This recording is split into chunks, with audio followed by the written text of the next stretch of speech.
Con permiso, en Infinita, para hablar de política con confianza y sin corbata, con Rodrigo Bravo. Muchas gracias por acompañarnos en nuestro tercer capítulo de Con Permiso en Radio Infinita. Hoy vamos a conversar la lógica que hemos venido haciéndolo con uno de esos rostros nuevos en política que han irrumpido con fuerza en la contingencia, sobre todo en un año tan importante como este que elegimos presidente de la República. Si uno pone en YouTube su nombre, la puedes encontrar. Por ejemplo, Viral, con su participación en Sin Filtro, sin duda, una tremenda plataforma. Conduciendo un programa de conversación en la Fundación para el Progreso. Conduciendo como panelista y también como protagonista en distintas radios, en distintos podcasts, pero también es cantante, actriz. Ser se llama su primer disco y hoy la conocemos por su pachorra política. Mara Cedini, bienvenida a Con Permiso. Muchas gracias, Rodrigo. Feliz de estar acá. El tercer capítulo, wow, qué importante. Sí, empezamos fuerte. Con todo, Jaime sí. Belolio, Sí. Camila Musante, y ahora quisimos conversar también en esta diversidad del espectro político con distintas personas que hoy día están marcando la pauta. Pero quiero partir por lo más humano, más cercano de tu vida. Les decía que Mara es cantante, actriz, ha participado en algunas series en televisión. Tienes un disco, tuviste dos al final, ¿o no? ¿Sacaste el segundo? Tuve uno y medio. Uno y porque medio. el segundo empezaron a salir singles, estuvo la pandemia y después Sí, como po. que no lo amarré entero, pero sí. Hablemos de Ser. Sí. Nuestro primer Sí. disco, nuestro primer disco, Nuestro, ya me vamos. comprometí. Sacaste la guitarra. ¿Cuál crees que es la canción de ese disco que ha marcado más tu vida, a la que le tienes más cariño? Porque lo que leía de ti es que tu intención como cantante es hablar de tu vida y de algo más cotidiano. ¿Cuál crees que es la que marcó un poquito más tu vida ahí? Yo creo que Ser es precisamente una de las más fundamentales, precisamente ya nombre el disco también, que en el fondo también es parte de esa búsqueda. Yo en mi vida he hecho muchas cosas. Me gusta esto de ir descubriéndose a través de la vida, los espacios y las oportunidades que se dan. Y eso implica también es encontrarse, ese ser. En el fondo uno siempre está haciendo, uno siempre está descubriéndose. Y esas decisiones son las que van marcando quién tú eres en la vida. Entonces, ese ser quien quiero ser, nunca pedí ser alguien más, es parte de esa personalidad que la toma de decisiones, el que me equivoco, el que aprendo, el que sigo adelante, es parte muy de mi filosofía de vida. Sí, y de ahí en el segundo disco hubo, como decías tú, algún par de singles. Sí. Tiempo de recomenzar, Sí.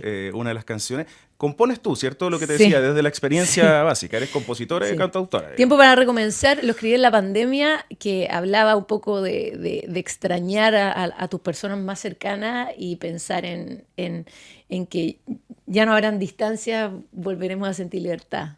O sea, ya volveremos a reunirnos, a juntarnos. Sí. Y también con lo que pasaba por esos días, que lamentablemente a muchos nos tocó perder algún familiar Sí, cercano, claro. algún conocido que la pandemia se lo llevó finalmente. Sí. Nos pasó en Chile y en A el mucha resto gente, sí. del mundo. Y eso, por lo que escuché de algunas de tus canciones, también lo retratas. Y va un poquito Sí. apunta a eso. Sí. Mara fue corista de Miriam Hernández. Sí. Y tuviste una gira con Amistades Peligrosas. Así es. ¡Ay, qué entretenido! Hace mucho tiempo que no hablaba de estas cosas. Cuéntame un poquito de eso. Mira, ha sido una de las experiencias más entretenidas que he tenido en mi vida. Me tocó además ser corista de Miriam Hernández bajo la dirección de Roberto Trujillo, Ya. que después se fue con Luis Fonsi, o sea, tremendo. tremendo, con una banda de enormes artistas, y la verdad es que ella es espectacular, y poder irse de gira y conocer ese mundo por dentro y tener la posibilidad de estar con uno de los artistas más grandes de Chile es un precioso aprendizaje. Y la verdad es que una aventura. Y Amistades Peligrosas, esto ya para los que se nos cae el carné, porque Sí. la nueva generación no tiene ni idea, pero Sí. claro, esta banda española, ellos se separaron y Alberto Comesaña en el fondo siguió haciendo Amistades Peligrosas, sobre todo en Latinoamérica, y nos juntamos en el fondo y yo terminé ¿Cómo lo siendo la conociste? otra Amistad Peligrosa. ¿Cómo lo conociste? A través de uno de sus músicos, Américo Olivari, que era su tecladista. Nosotros con Américo hacíamos muchas cosas también y me recomendó, y tuvimos muy buenas amigas y terminamos haciendo giras de Amistades Peligrosas juntos. Incluso estuvimos hasta en Estados Unidos, en Chile hicimos muchas, en Colombia, en varios países, y la verdad que fue muy entretenido. Muy, Sí. muy, muy entretenido, una muy bonita experiencia de esas, como para casi que escribir libros. Del mundo de la música, como te decía, uno busca información tuya en redes sociales o en YouTube. Y hay un par de hecho hay una entrevista en La Tercera donde cantas en vivo. Es una entrevista de hace unos 6 años. Sí. Y ahí pueden escucharla. O sea, en Spotify me costó encontrarlo. Sí, porque la plataforma me bajó por, no sé, por temas de cuáles son las plataformas que lo suben, que bajan las canciones, y fue hace como 2 años en donde yo ya estaba en otra y no he tenido el tiempo de volver A a reactivarlo. reactivarlo. Esta Sí. entrevista va a ser el pie para volver a la música también. Pero también les decía que Mara es actriz. Sí, ¿Y cómo sí. llegaste al teatro? Porque hiciste teatro, hiciste televisión, hiciste cine también, ¿no? Poco. Ya. Mira, que mi vida de estudios es muy loca. Yo entré a la Universidad Católica, fui bachiller en ciencias, después estudié ingeniería comercial. Y después, en verdad, mi gran vocación era el tema artístico. Yo soy súper artista. Entonces, después me terminé yendo a estudiar a Estados Unidos actuación, canto y danza. Sí. Teatro musical. Que eso es lo mío. Más allá que me gusta el cine, me gusta la televisión, pero el teatro, y sobre todo musical, es el que más me gusta. De hecho, fuiste parte del staff de La Pérgola de las Flores. Así es, bajo la dirección de Héctor Noguera. Sí. Sí. De hecho, me tocó el estallido en el GAM. Oh, chuta. Sí, Ahí en esa pleno, función de en viernes, pleno lugar. en plena zona cero. Y claro, un poco después de estudiar teatro musical, ya empecé a trabajar acá en Chile, ya entré a una compañía donde estuve en el Libro de la Selva, hice como 7 años el Libro de la Selva. Que el teatro infantil además me gusta mucho. Yo la vi con porque- mi hijo esa. ¿En serio? Sí, en Espacio Resco una vez. Sí. Sí. Sí, sí, O sea, sí. te vi. Sí, puede ser, puede ser. Lo hicimos durante harto tiempo y lo hicimos también en versión circense, Sí. ahí bueno, En Ciudad al lado Empresarial. en Ciudad Empresarial, Ese en fue el el que vi yo, circo, en ese el fue el que circo. vi yo. Bueno, ahí estaba yo estaba cantando. Y en una ocasión me tocó hacer la dirección musical también. Y la verdad es que me encanta, porque los niños brillan con esas cosas Sí. y son espacios que son necesarios para sacarlos de las pantallas, sacarlos de la casa y que vayan a vivir experiencias muy transformadoras para ellos. Sí, no, muy Entonces, entretenido. el teatro para mí siempre fue la parte más, el teatro y la música, la parte más fuerte. ¿Y el periodismo cómo llega? El periodismo, ¿cómo llega? Porque dentro de mi faceta de actuación, me tocó conducir, estuve varios años conduciendo un programa de documentales culturales, en el canal BTR hice varias cosas de deporte. Entonces, esta faceta, claro, de actriz tenía mucho que ver con, digamos, la puesta en escena, pero me interesó mucho empezar a complementarlo con las habilidades comunicacionales que te trae estudiar periodismo, comunicación social. Entonces ahí me bajó el bichito de estudiar periodismo y para poder complementar ambas cosas que creía que juntas podían ser una súper herramienta. Y ahí, bueno, estudié periodismo, pero yo te diría que también para mí la insurrección de octubre del 2019 fue un antes y un después en mi vida. Yo ahí, claro, como te decía, me tocó estudiando teatro y empecé a estudiar periodismo y ahí dije un poco, esto es un momento de inflexión en Chile y podemos quedarnos callados o podemos levantar la voz, y eso también marcó un cambio de rumbo en mi vida. Y ahí fue donde también saqué mi magíster en comunicación política. Ya, perfecto. Y después me fui por esa rama un poco. Y todo este mundo artístico que tuviste que reemplazar por este protagonismo que hoy día tienes en la política, protagonismo en el buen sentido, porque eres muy presente en todas las redes y hoy día parte de un comando, además. Sí, ¿Qué efectivamente. tuviste que reemplazar? ¿Qué quedó ahí guardado un ratito? ¿La música, el teatro, todo un poquito? A ver, todo un poco, el teatro 100%, porque el teatro requiere en el fondo unos tiempos que son mucho más presentes. En el fondo tenéis que estar jueves, viernes, sábado, domingo haciendo funciones, tenéis que estar ensayando a full para las obras, y eso es lo que no tengo día, tiempo no tengo nada. Pero la música no la he reemplazado, no seguí en el área de composición ni sacar mis propios discos, pero tengo mi banda con la que tocamos, hacemos eventos y ahí sigo cantando y disfrutando de las canciones de los más grandes, así que... Sí. ¿Y tu interés en la política viene desde chica, así como la música y el Sí. teatro viene desde niña? Sí. ¿Siempre le diste vuelta en el colegio, en la universidad? Siempre, sobre todo en la universidad. Yo vengo de una familia donde nunca creyeron que no se hablaba de política en la mesa. Mi casa es muy educativa, muy formativa, era una familia muy lectora. de mucha conversación, de mucho debate.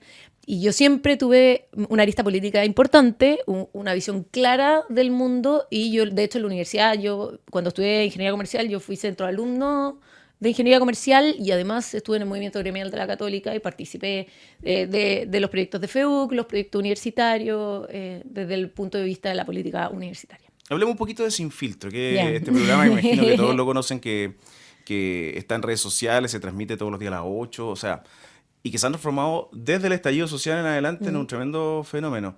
¿Ese sientes tú que ha sido tu trampolín para entrar como ya directamente a la política como vocera hoy día o parte del comando? ¿Cuál es tu rol clarito en el comando de José Antonio Soy Kast? parte del equipo comunicacional estratégico. Ya, ya. Mira, yo creo que Sin Filtro fue un trampolín fundamental. Ahora tampoco no puedo dejar de mencionar, digamos, al que te ven hacer, que fue el Líbero. Yo en el Líbero partí teniendo un programa que éramos un panel de 3 mujeres, todas como más de grupos más jóvenes, hablando sobre el proceso constituyente, haciendo entrevistas también, que se llamó Vox Populi, pero Vox de boxear, Vox Populi. Entonces, casi bien duro, bien fuerte. Y esa fue mi plataforma, primera plataforma, y también donde, digamos, salí del closet político, porque en el mundo artístico es un mundo muy de izquierda. Entonces, ser de derecha, y de derecha clara, como soy yo, un poco es difícil. Es difícil y tengo que admitir que también me costó múltiples relaciones y amistades, pero sobre todo en un proceso tan tenso como fue el estallido y el proceso constituyente.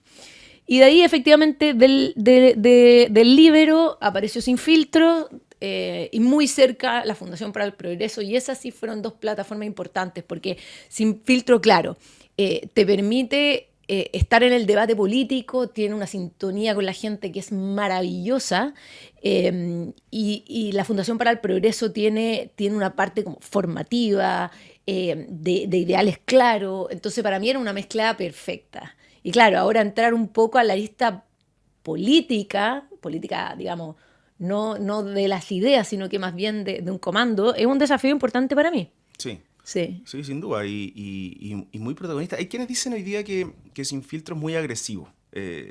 Quienes lo critican, pese a que tiene una tremenda audiencia. Y quienes lo ven por lo mismo, digamos, por esa tensión que se genera. También se dice que está muy marcado políticamente, pese a que tiene un panel transversal, con representantes incluso de muchos sectores que no son parte del Parlamento. Pero tú ves que a veces ha traspasado un poquito la barrera con esta actitud. Hemos visto hasta peleas en el programa. Sí. Lo que pasa es que yo creo que la diversidad está el gusto. Y Sin Filtro llegó a presentar una forma nueva de conversar, que yo creo que es un poco más realista de lo que está pasando hoy día en la sociedad. Porque yo encuentro que es muy bueno tener todo tipo de programas, pero cuando todos los programas de política son una mesa de conversación súper elitista, que están siempre los mismos parlamentarios, los mismos políticos, los mismos ministros, y que plantean, y que está todo con pauta, y en el fondo ese periodista... Y acá tú tienes un formato donde tenés 8 ideas distintas, porque dentro de los paneles tienes partidos distintos, tienes gente del mismo panel que se agarra con ideas, y que en el fondo tú me perjudicas. Esa es la verdadera un poco representación de ideas que existen en la sociedad. Y yo creo que eso es importante que la ciudadanía lo conociera. Y ahí te voy a dar un ejemplo muy concreto, pero esa es de repente muy, digamos, expresivo, sí. Pero yo creo que también en la realidad de cómo la gente hoy día también se manifiesta, porque la gente a mí me dice, yo peleo con la tele cuando veo Sin Filtro. Como digo, pero díganle a ese gallo que no sé qué, que no sé qué. Entonces, tú miras y decís que es lo que la gente está sintiendo, pero cuando todo es un panel serio, la gente dice, ya, pues, pero ¿quién le está diciendo a esta persona que nada que ver qué pasó esto o este otro que dijo no sé qué? Entonces hay un tema mucho más de cercanía que yo creo que era necesario, y yo creo que Sin Filtro lo leyó muy bien. Y bueno, y de repente nos peleamos, sí, los seres humanos se pelean. y es una realidad. En un seminario Bachelet hace poco tiempo, la presidenta Bachelet dijo que Chile vivía con rabia hoy día. Que es un poco lo que dices tú, o sea, se retratan esas posturas. Vamos a lo que pasó hace poquitos días. Tú estuviste en tu primera aparición con José Antonio Kast en el debate, en el primer debate que realizó Chilevisión. ¿Por qué Kast? Sí, desde el gremialismo uno podría decir, a lo mejor podías haber estado más ligada a Evelyn Matei. Hay quienes del Comando Matei, esto lo he reporteado, les dolió que apareciera en el Comando José Antonio. Lo sé, y de Johannes Kaiser también, Sí, de ambos lados. Porque claro, yo en el fondo siempre, sobre todo, he estado al nivel de la defensa de las ideas, en el centro de estudio, en la FBP, yo me considero una liberal clásica. Entonces la gente me dice, pero si José Antonio es conservador, ¿qué haces tú que eres liberal en ese? No, pero es que deberías estar más con Evelyn, no deberías estar más con... A mí, como digo, ser quien quiero ser, a mí no me gusta de partida que me pongan ese tipo de etiqueta. Y yo creo que José Antonio Kast, una de las cosas que yo más valoro es que es un candidato sincero y consecuente. Y lo que yo estoy viendo hoy día, sobre todo a nivel de seguridad y migratorio, es una clase política que no quiso ver lo que estaba pasando hace 4, 8 años atrás. Porque el crimen organizado no entró ayer, sí, claro. viene entrando hace rato. El tema de seguridad no estaba en el programa de gobierno de Gabriel Boric. No estaba. O sea, imagínate lo desconectado con la realidad, y eso fue hace 4 años atrás, y tampoco es... Y no, la seguridad no cambió así como ahora. Entonces, José Antonio durante muchos años estuvo dispuesto a anticiparse a lo que estaba pasando cuando no era políticamente rentable y poner la cara. Y eso para mí es tremendamente valioso. Decir en el fondo, esto nos va a pasar, levanto las alarmas y pongo los planes ahí. Se burlaron de los múltiples políticos, periodistas. Una zanja, señor, pero por favor, qué terrible, la zanja. Hoy día están todos con la zanja, hoy día están todos con la frontera, hoy día... Y él lo viene advirtiendo hace rato. Entonces, yo creo en que uno nunca va a tener 100% concordancia con ningún político, con ningún partido, ni con tu marido, ni con tus papás, ni con tus mejores amigos. Entonces, yo creo que hay ciertas cosas que para mí son fundamentales. Yo soy muy de principio y creo que José Antonio ha sido coherente con sus principios, ha sido coherente con las necesidades de la ciudadanía y estoy dispuesto a defenderlas cuando nadie más estaba. Y para mí, eso es clave en el liderazgo que necesitamos como país ahora. Y siento yo, y esto es una apreciación personal, que ese tema, en particular de la seguridad, no está hoy día reflejado o vocereado por mujeres. Se le había criticado mucho a José Antonio Kast la falta de equipo femenino. ¿Se netea un poquito ahora? ¿Tú crees que ha entrado bien el rol de la mujer en el comando?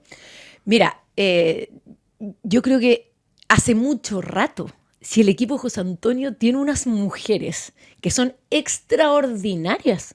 Su jefa de gabinete es mujer, su gran estratega comunicacional es mujer, el área social está liderada por mujeres, el área de seguridad está liderada por mujeres, mi incorporación es una más, pero tiene un equipo grande, muy power y de mujeres tremendas que trabajan por armar un plan para Chile espectacular. Yo creo que el tema de José Antonio con las mujeres es una caricatura. Es una tremenda caricatura. Él es un caballero, es una persona que confía tremendamente en las mujeres que trabajan con él y creo que ese intento un poco de sacarlo del debate por estos feminismos medio radicales es injusto, pero yo creo que la gente se está dando cuenta. Se está dando cuenta que no es así. Y bueno, nosotros somos la demostración. A mí nadie me va a venir a decir que soy ni una mujer ni sometida, ni que quiero estar en la casa, ni que a mí me manduquean. Soy bastante clara, bastante fuerte con mi idea y José Antonio me convocó precisamente por eso. Uh-huh. En esa caricatura que tú decías está, por ejemplo, de la campaña anterior, el fin al Ministerio de la Mujer, se instaló mucho que José Antonio era incluso anti-sexo femenino de alguna manera, ya llevándolo al extremo. ¿Eso cambió o tú crees que efectivamente ese era un fantasma que no existía en la campaña anterior? La campaña anterior, digamos, fue muy orientada al identitarismo. Lo que estaba pasando en la convención y la campaña de Boric era absolutamente, como diría Daniel Mansuy en su libro Lo inocente al poder, performática. muy identitaria, que bueno, los pueblos originarios, que las mujeres, pero son puras banderas sin ningún tipo de respaldo real en políticas públicas, en datos, en nada.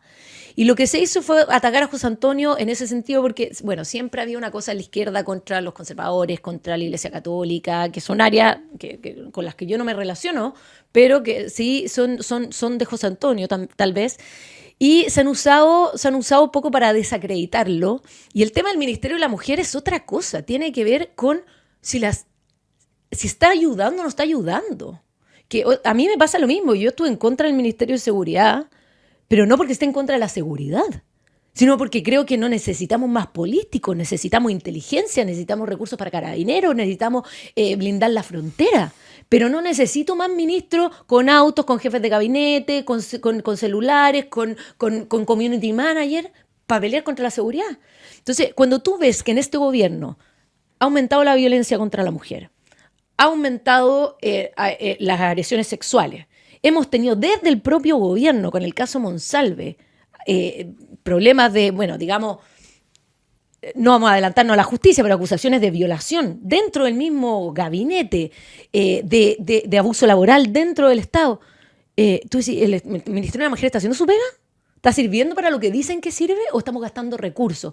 Cuando tú tienes personas pagadas con impuestos de todos los chilenos, en unos departamentos de género, hablando de las medicamentos, las instituciones, brigadistas y brigadistas, ¿estamos realmente luchando contra la violencia contra la mujer? ¿Ayudando al empleo femenino?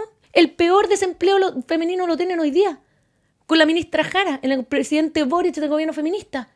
Entonces, al final, lo que tenemos que ver para solucionar cosas son datos concretos. Necesitamos como agencias con nombres de cada cosa que queremos solucionar. No. Tenemos que hacer políticas públicas que solucionen. Y ahí tocaste un tema que ha sido una de tus banderas de lucha en los distintos espacios que tiene, que es el feminismo en general. Mal entendido por algunos, o incluso te diría con ignorancia de muchos de qué estamos hablando. ¿Qué es para ti el feminismo? Me imagino que lo que hoy día uno se imagina tiene que ver mucho más con la movilización social que a lo mejor tu punto de vista. ¿Cómo lo definirías tú en particular el feminismo hoy en Chile? Completamente deconstruido de sus orígenes.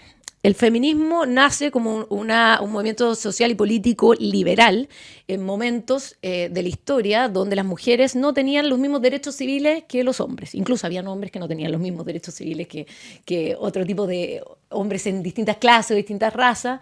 Y el avance civilizatorio más importante que hemos tenido en la humanidad es precisamente la igualdad ante la ley. Todos somos iguales ante la ley. Y eso es la gran lucha del feminismo, digamos, de primera ola, ¿ya? De tener la posibilidad de estudiar, de trabajar, de que la mujer tuviera la libertad de hacer lo que quiera.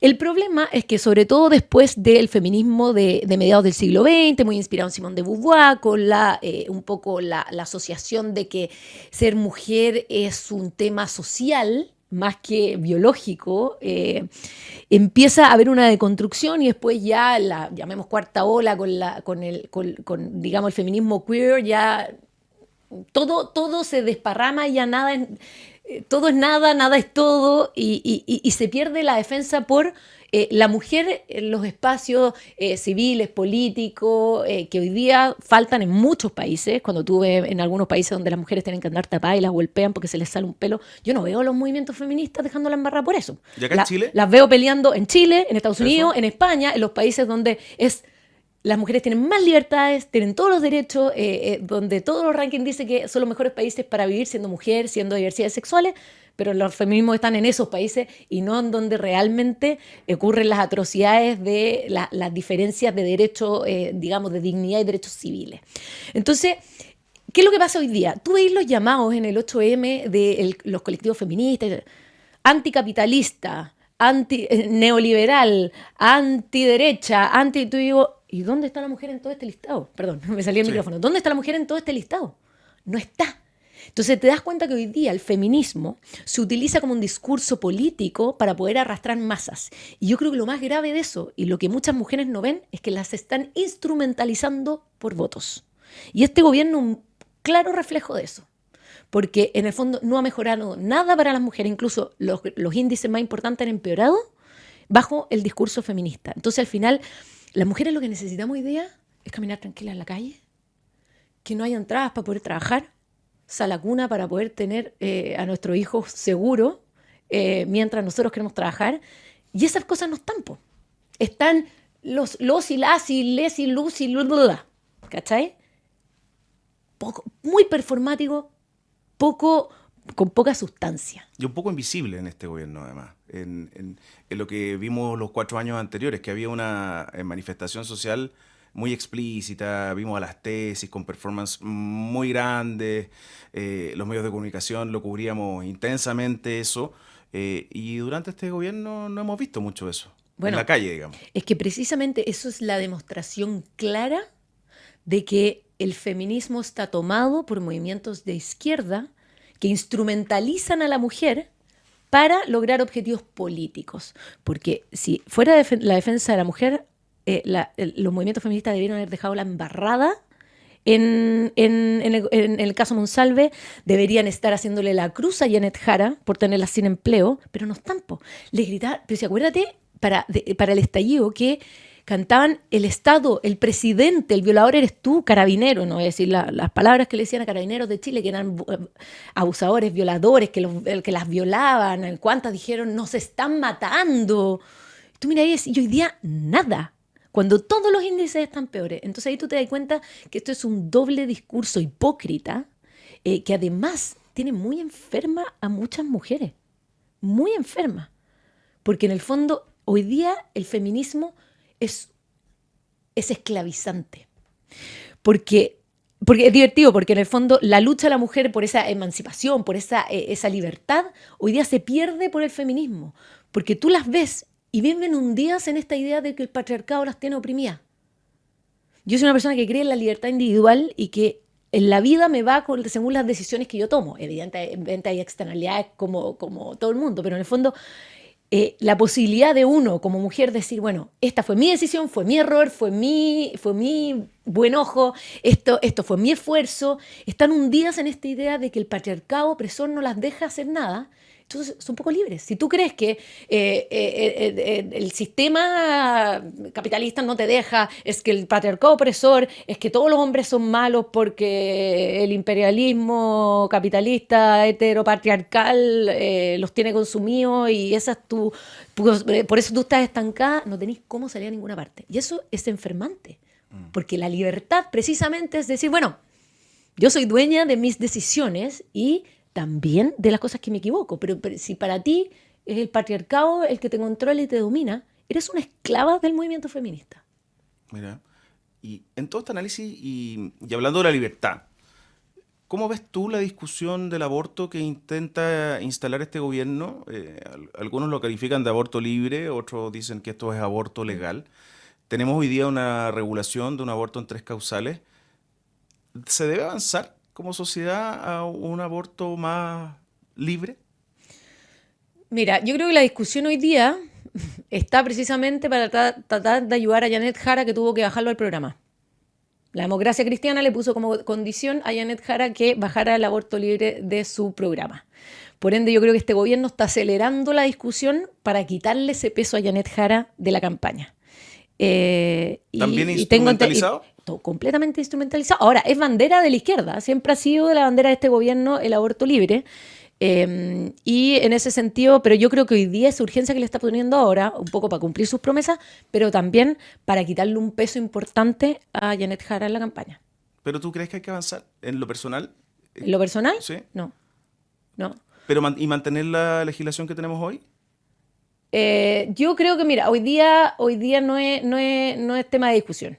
Yo creo que hoy día está lo que está, pero desde mi punto de vista, yo y sobre todo yo tengo un tema súper heavy con la infancia y la protección.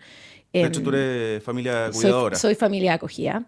Y cada vez que pienso que cualquiera de mis hijos es parte de decir un ser humano desechable, me duele el alma. Me duele el alma.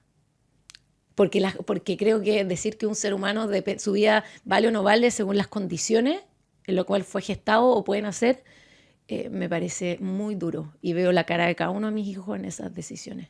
¿Cuántos hijos te ha tocado? 4. 4.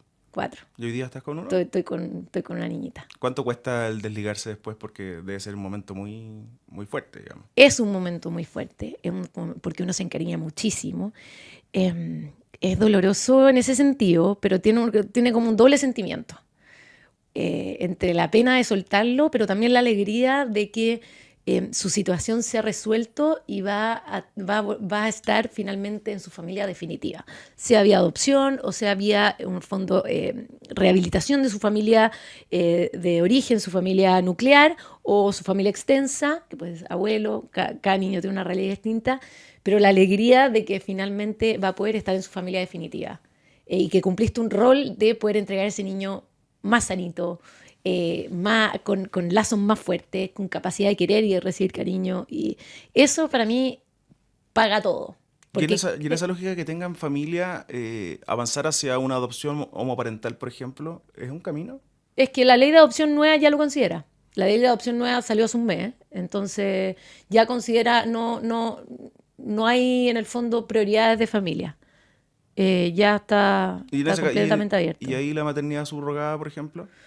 La maternidad subrogada es un tema de discusión que no ha entrado mucho en Chile. A mí me ha tocado revisarla por otras razones, pero creo que tiene que estudiarse mejor. Pero hay dos cosas que hay que creo, diferenciar importante. Uno, la maternidad subrogada libre, que ya es comercializable, y es una discusión más pesada y más dura, versus la subrogación, digamos, voluntaria, que tiene en el fondo sin intercambio económico, que es de una relación cercana. Yo creo que es una discusión que tiene que darse, es bastante extensa, técnica, y no se pueden dar respuestas así a tontas y a locas porque hay mucho que analizar, mucho que analizar, y hay que tener cuidado con que sean políticas públicas que terminen como vulnerando espacios de derechos, espacios de paternidades. Hay que tenerlo súper claro antes de tomar decisiones en torno a eso. Igual es una discusión que se tiene que dar, entonces. Sí, pero tiene que darse informada, Sí. porque acá hay muchas banderas como digamos, de un lado o de otro, que no han considerado toda la información. Yo a mí me tocó hacer un trabajo de periodismo mientras estudiaba respecto al tema, entonces entiendo un poquito más, y por lo mismo creo que es una discusión que tiene muchas aristas, que hay que analizarlas, porque una mala decisión puede terminar en una política pública muy dañina. Nos pasamos del tiempo ya. Mi editor me va a retar porque todos los capítulos me paso el tiempo, pero está muy buena la conversación. Está entretenido. Sí, porque estamos hablando de temas no necesariamente que están duros, puros en la contingencia, sino que también avanzar un poco a lo que pueda venir. Cortito a lo más político. ¿Qué de bueno tiene Janet Jara? ¿Tiene algo bueno Janet Jara en su propuesta, en su forma de enfrentar la política? Es simpática. ¿Te quedas solo en eso? Sí, es que yo honestamente tengo un tema con el comunismo. El comunismo es una ideología totalitaria, es una ideología violenta, sobre todo el marxismo-leninismo al cual adhiere el Partido Comunista Chileno, y genocida. Entonces creo que es una candidata simpática y todo, pero su línea ideológica es un peligro para la sociedad. Entonces creo que hay que tener cuidado cuando uno dice, bueno, pero esto es bonito. Yo creo que es algo que hay que cuidar. ¿Y Evelyn Matei? ¿Qué tiene de bueno Evelyn Matei? Yo creo que es una gran gestora. Es una tremenda líder, una mujer muy inteligente, muy inteligente. ¿Pensaste alguna vez estar en ese equipo? Yo nunca pensé entrar a la política. Pero creo que hoy día frente al escenario que vive Chile, era necesario decir, mira, yo estoy con José Antonio Kast, que es quien creo que es el líder que Chile necesita antes de que volvamos a cometer otro error como haber votado por Gabriel Boric. Yo no, pero Chile, me refiero. ¿Y tienes amigos en la izquierda con el correr del tiempo, participando en muchas Vengo cosas? del mundo artístico. Te quedan O muchos sea, amigos. hubo tiempo en donde tenía muchos más amigos de izquierda que de derecha. Sí, totalmente. Obvio que tengo amigos de izquierda.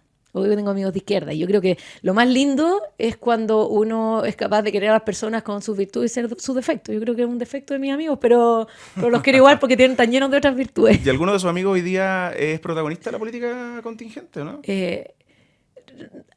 De antes no, pero me he hecho muchos amigos a través de distintas instancias que piensan distinto a mí. Sin Filtro es una plataforma donde me ha tocado compartir con gente maravillosa que piensa distinto a mí. ¿Cómo quién es?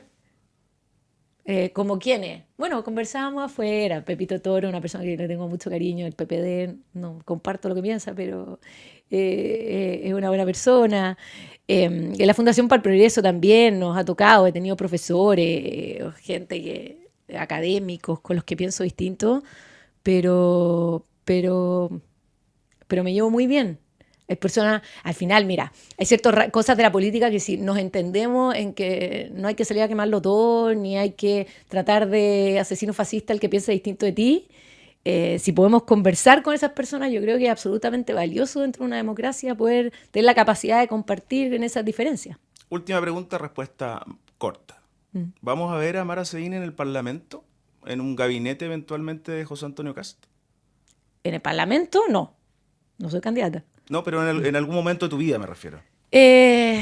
Mira, paso a paso, así como me has visto que yo he ido estudiando distintas cosas, me gusta ver hacia dónde me lleva la vida.